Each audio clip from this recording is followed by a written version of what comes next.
Good morning students, કેમ છો? બધા મજામાં ના? તો આજે હું સુસ્મિતા મેડમ તમે લોકોને ધ સિમ્પલ પાસ્ટ ટેન્સ એટલે સાદો ભૂતકાળ એના વિષય સમજાવશું. તો ચલો હવે આપણે સ્ટાર્ટ કરીએ છીએ. જો છોકરાઓ ત્યાં એક આપણે ટેબલ આપવાનું છે. એ ટેબલમાં આપણે સાદો વર્તમાન કાળ ને સાદો ભૂતકાળ આ છે. એમાં જો ટુ બી એટલે એક વચન, ટુ બી એક વચન, એમાં એમ એટલે છું, ઇઝ એટલે છે ને આર એટલે છે, વોઝ એટલે હતું.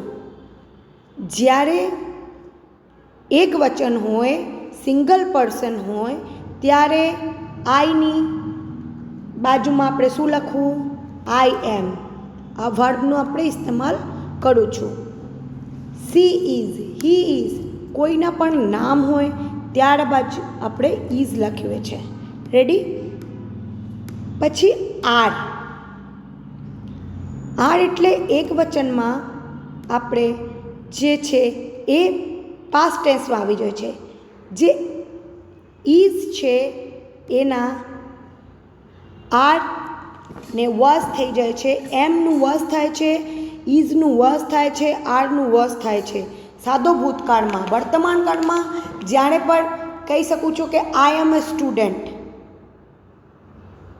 આઈ એમ એ સ્ટુડન્ટ એટલે સાદો વર્તમાન કાળમાં આપણે કહી શકું છું. ને આ હું સ્ટુડન્ટ હતું તો હું શું કહું? I was student. એટલે આ જે છે સાદો ભૂતકાળમાં વયા જશે. સમજી ગયા? આ એક વચનમાં એમ ઇઝ આર સાદો વર્તમાન કાળમાં હોય છે ને સાદો ભૂતકાળમાં આ ત્રણેયના વશ થઈ જશે. સમજી ગયા? હવે જો બહુવચન, બહુવચન એટલે આર. આર આપણે સાદો વર્તમાન કાળ આપણે ઇસ્તેમાલ કરીએ છીએ.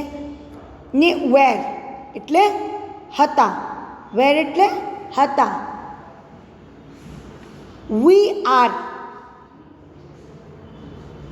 વી આર જે આવ્યા we are, they are, you are, એ જે છે એ સાદો વર્તમાન કાળમાં આવે છે.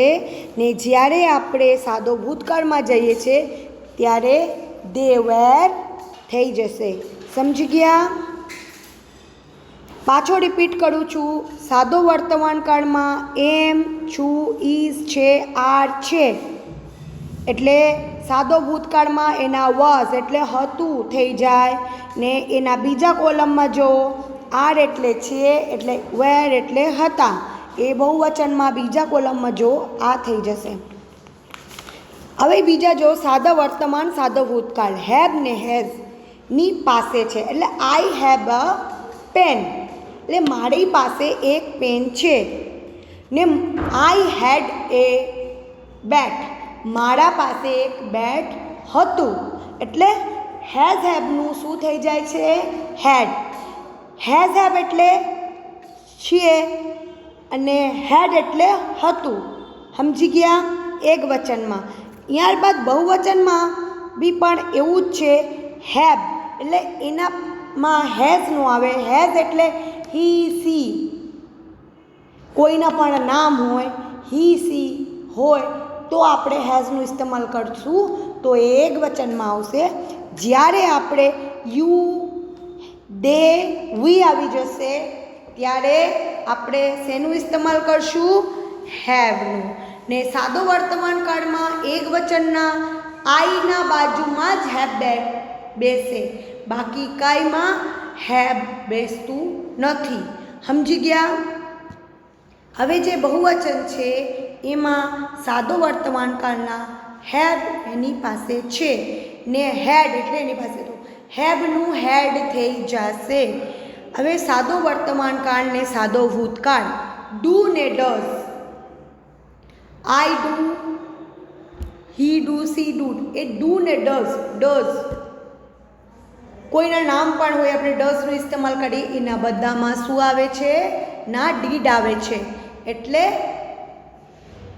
એ કર્યું તું. ને ડુના બહુવચનના પણ ડીડ આવે છે. એક વચનમાં જ ડઝ આવે છે, બહુવચનમાં ડઝ નથી આવતા. કોઈ બી એ સિંગલ પર્સન હોય તો ડઝ લખી શકે, બહુવચનમાં લખી ન શકાય.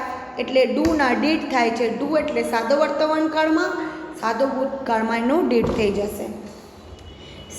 હવે જો આપણે ઉદાહરણ જોઈ લેશે. Example, Sheetal cooks food. Sheetal રસોઈ કરે છે, સાદો વર્તમાન કાળમાં. શીતલ કુક્ડ ફૂડ, જેમાં આપણે એસ લગાવ્યા છે એના પછી આપણે શું લખવાનું હશે? અગર આપણે એને ભૂતકાળમાં આપણે કન્વર્ટ કરવું છે તો આપણે શું કરવું જોઈએ? આપણે એસ હટાવીને ઈડીનું ઇસ્તેમાલ કરવું જોઈએ. શું કરવું જોઈએ? ઈડી, એસને હટાવીને. ચલો હવે બીજા જોઈ લેશું. Ratan writes a letter. Ratan પત્ર લખે છે, સાદો વર્તમાન કાળમાં. રતન એક પર્સન જે પત્ર લખે છે. એટલે રતન રોટ અ લેટર. રાઇટ્સનો રાઇટેડ નો આવે, એમાં શું આવી જશે? આપણે 20 સ્ત્રીનો ઇસ્તેમાલ કરશું. રાઇટ, રોટ, રિટન. એટલે શું આવી જશે? રોટ. શું આવી જશે?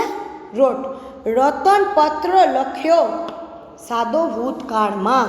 એટલે સાદો વર્તમાનથી સાદો ભૂતકાળમાં જ્યારે કન્વર્ટ થાય છે ત્યારે રાઇટ્સનો જગા રાઇટેડ નો આવે. શું આવે? એ હટાવીને રોટ આવી જશે. કેમ કે આપણે બધામાં ઈડી આપણે જોડતા નથી, એ તમારે સમજવું છે.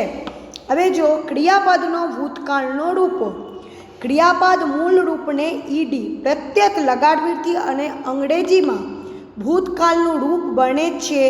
જેમ કે પ્લે ને પ્લેટ લગાવી શકું, વક ને વક્ત લગાવી શકું. સમજી ગયા? ક્રિયાપદના મૂળ રૂપને અંતે ઈ હોય તો ફક્ત ડીત પ્રત્યય લાગશે. ઈ પહેલાંથી જ હોય છે તો ખાલી શું લગાવવાનું? ડી. જેમ કે જો કોઈ ડાન્સમાં ઈ હોય જ છે છેલ્લો, એટલે આપણે શું જોડવાનું હોય? ભૂતકાળમાં એને જવા દેવા હોય તો ડી જોડવાનું. શું જોડવાનું? ડી. જેમ કે બેક એટલે બેક્ડ. બેક એટલે શું થઈ જાય? બેક્ડ. કેમ કે ઈ તો ઓલરેડી છે જ, ખાલી ડી જ જોડવાનું છે આપણે. સમજી ગયા? હવે છોકરાઓ આવે, ક્રિયાપદને અંતે વ્યંજન વાય હોય તો વાયની કડી ઈડી પ્રયત્ન લગાવો. મેરી, મેરીનું બદલે આપણે શું લખવું? મેરેજ. શું જોડવાનું? આઈઈડી. કેરી એને શું જોડવાનું? આઈઈડી. જેટલે વાય હોય ત્યારે આપણે આઈઈડીની ઇસ્તેમાલ કરશું. જ્યારે સેન્ટેન્સમાં છેલ્લા શબ્દ વાય હોય તો શું જોડવાનું? આઈઈડી. વર્તમાનથી સાદો ભૂતકાળમાં જ્યારે આપણે કન્વર્ટ કરશું ત્યારે આપણે આ લખશું. ક્રિયાપદને અંતે સ્વર એટલે વાય હોય તો ઈડી પ્રયત્ન લગાવો. સ્ટે એટલે ઈડી, સ્ટેડ. પ્લે એટલે ઈડી, પ્લેડ.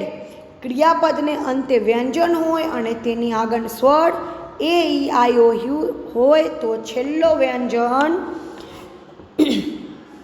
બેવડાવાળીને ઈડી, આપણે એને બેવડાવીને આપણે શું કરવાનું છે? ઈડીના પ્રયત્ન લાગે છે. જ્યારે ક્રિયાપદનું એ ઈ આઈ ઓ યુ એટલે કે વાવેલ્સ એટલે જે સ્વર હોય ત્યારે આપણે વ્યંજનવાળાની ઈડીનો પ્રયત્ન લાગે છે. જો સ્ટોપ એટલે ઈડી, સ્ટોપ્ડ. ડ્રોપ છેલ્લો પી છે એટલે ડ્રોપ્ડ. બેગ બીઈજી, બેગ એટલે E D, begged. Drag, dragged. Bat, batted. Clap, clapped. સમજી ગયા? હવે આપણે બીજા લઈ લેશું. ક્રિયાપદને અંતે આઈ હોય તો આઈ બેરવાળવો. જેમ કે કમ્પેલ, કમ્પ્લીટ. એક્સેલ, એક્સલેટ. તો સમૂહ ક્રિયાપદનો ભૂતકાળમાં રૂપો અનિયમિત હોય છે. જેમ કે ગો હોય તો વેન્ટ, સ્ટેન્ડ હોય તો સ્ટૂડ, ગીવ હોય તો ગેવ, સીટ હોય તો સેટ, સી હોય તો સો, ફોલ હોય તો ફેલ, સિંગ હોય તો સેંગ, રન હોય તો રેન, ડ્રિંક હોય તો ડ્રંક, ટીચ હોય તો ટોટ, મેક હોય તો મેડ, ફાઇન્ડ હોય તો ફાઉન્ડ, સેલ હોય તો સોલ્ડ, સાઇન હોય તો સોન, હિયર્ડ હોય તો હિયર્ડ, લર્ન હોય તો લર્ન્ટ. એમાં જો ખાલી ટી જ લર્નને લર્ન કરવા માટે ખાલી આપણે ટીનું જ ઇસ્તેમાલ કર્યું છે. પછી જો ટેલ હોય તો ટોલ્ડ. હવે સે એટલે સેડ, કમ એટલે કેમ, ટેકનું ટુક, સ્વિમનું સ્વામ, ડ્રોનો ડ્રીવ, રાઇટનો રોટ. ઓલરેડી આપણે આ પહેલાં જ વાંચી લીધું છે. રિંગને રેંગ, ફ્લાયનો ફ્લ્યુ, થ્રોનું થ્ર્યુ, બિગેનનું બિગેન, થિંકનું થોટ, ગ્રોનું ગ્રુ, ઈટનું એટ, સ્લીપનું સ્લેપ્ટ, વેરનું વર્ટ, રાઇઝનું રોઝ, સ્ટેન્ડનું સ્ટૂડ. રેડી? તો આ જે છે અમુક ક્રિયાપદના ભૂતકાળમાં રૂપો જે છે એ અનિયમિત હોય છે. બધા જ સેમ હોય એ આપણે ન થાય, અલગ અલગ પણ હોઈ શકે છે. તો આ તમને સમજવું છે ને આ તમને લખવાનું છે હોમવર્કમાં. હવે જો અમુક અનિયમિત ક્રિયાપદનો રૂપ બદલતા નથી, એટલે કાટ એટલે કાપવું, એટલે કટ એટલે કાપવું એ જ રહે. રીડનું બદલતા નથી, વાંચવું ને વાંચ્યું બે જના એક જ થશે. પૂટ મૂકવું, પૂટ મૂકવું, તો એ બેમાં એક જ હશે. શર્ટ એટલે બંધ કરવું, શર્ટ એટલે બંધ કર્યું. તો આ જે છે આ આપણે સમજી જવાનું ને આ લખવાનું પણ તમે લોકોને હોમવર્કમાં એને રીડ કરજો, લર્ન કરજો તો તમને સમજમાં આવશે. સાદા ભૂતકાળમાં પ્રશ્ન અને ઉત્તરો. હુ સોલ્ડ ધ કારતૂસ, કેરોટ્સ, ગાજર કોણે વેચ્યા, who sold the carrots. Kanji and Manji sold the carrots, એટલે કોને વેચ્યું, ખાલી નામ જ આપ્યું એટલે કાનજી એ મંજી બે પર્સન છે એને ગાજર વેચ્યા. What did Jatin throw, Jatin શું ફેંક્યું, જતીન થ્રીવ અ બોક્સ. જે થ્રો છે એના શું થઈ જશે, થ્રીવ. સોલ્ડના સોલ્ડ જ થાય, એમાં ચેન્જ ન થાય. Where did you keep your purse, તે તારું પર્સ ક્યાં મૂક્યું. I kept my purse on the table. કીપનું શું થઈ જશે, કેપ્ટ. એમાં એક ઈ કપાઈ જશે ને એમાં ટી જોડાઈ જશે. મેં મારું પર્સ ટેબલ પર મૂક્યું. હવે જો વેન ડીડ દે ગો, તેઓ ક્યારે ગયા. દે વેન્ટ 5 o'clock, તે 5 વાગે ગયા. ગોનો શું થઈ ગયું, went. Which pencil did the child like, the child લાઇકની જગ્યા ખાલી ડી જ એડ થયું છે. બાળકને કઈ પેન્સિલ ગમી, ના બાળકને લાલ પેન્સિલ ગમી. The child like the red pencil. How much water did they drink, તેઓએ કેટલું પાણી પીધું. The drank 2 glasses of water, તેઓએ 2 ગ્લાસ પાણી પીધું. જો ડ્રિંક હતું પહેલાં ચાર્ટમાં તમે જોઈ લીધું, એ ડ્રાંક થઈ ગયું. તો જો આમાં નોંધ છે, હુ સિવાયના બધા જ પ્રશ્નાર્થ વાક્યમાં ડીડ સાથે ક્રિયાપદનું મૂળ રૂપ વપરાયું છે.